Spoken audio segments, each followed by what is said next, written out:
একজনের একটা রেশনের দোকান ছিল। সেই দোকানে তার একটা ময়না পাখি ছিল। আর ময়না পাখিকে কথা শেখানো যায় সেটা তো আপনারা জানেন। জি, ময়নাকে শিখাইছে যে লাইন করুন, এক এক করে আসুন। ময়না এই কথা শিখেছে। সকালবেলায় যখন রেশনের দোকানে ভিড় পড়ে গেছে, তখন ওই পাখি খাঁচার মধ্যে বসে বলছে লাইন করুন, এক এক করে আসুন। একদিন খাঁচার দরজা খোলা পেয়ে পাখি উড়ে গিয়ে গাছের ডালে বসেছে। আশেপাশে যত পাখি ছিল তারা চিন্তা করলো এই রকমের পাখি তো কখনো দেখি নেই।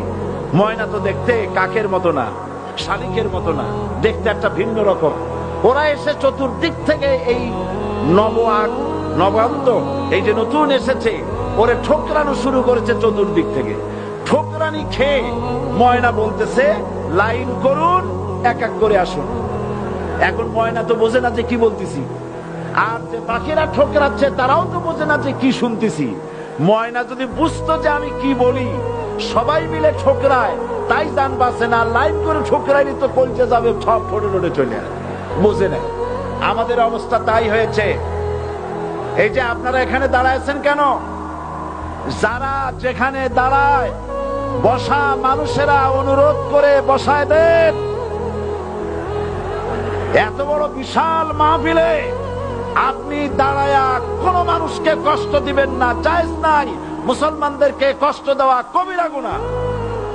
সুতরাং এই কালেমার দাওয়াত যখন হযরতে মুসা আলাইহিস সালাম দিলেন, ফেরাউন বলল আমি তো জানি না যে আমি ছাড়া আরো কোন ইলা আছে, আইনদাতা তো আমি, তুমি নতুন কোথা থেকে আইনদাতা নিয়ে আসছো?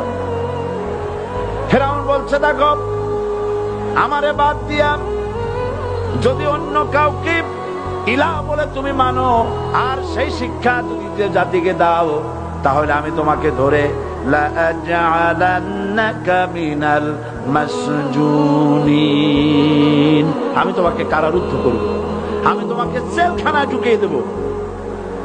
রাষ্ট্রশক্তি প্রথম বাধা দিল কারা? বলেন সবাই।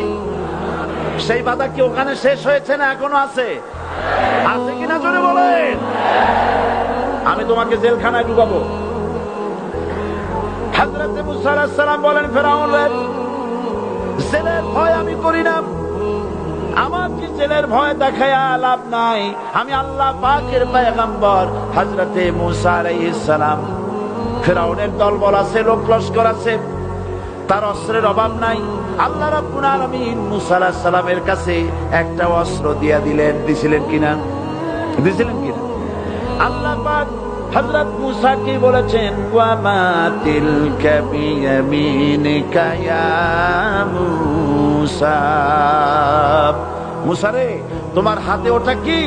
মুসা আলাইহিস সালাম বললেন এটা লাঠি। আল্লাহ পাক বললেন ফেলে দাও লাঠি। লাঠি ফালায় দিলেন। কি হয়ে গেল? হিয়া হাইয়াতুন তাসআ, লাঠি হয়ে গেল।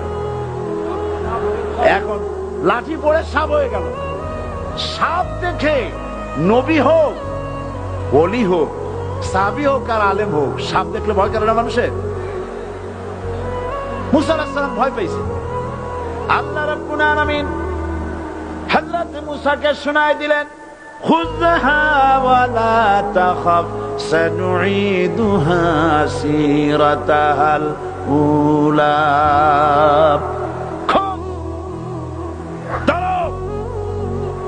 লা তাখাফ, ভয় পেও না। আল্লাহ বলছে ধরো, ভয় পেও না। ধরার সঙ্গে সঙ্গে স্বাভাবিক অবস্থায় ফিরে আসবে, আবার লাঠি হয়ে যাবে। এখন আল্লাহ বলছেন ধরো। মুসা আলাইহিস সালাম কি ভয় পাওয়া উচিত হবে?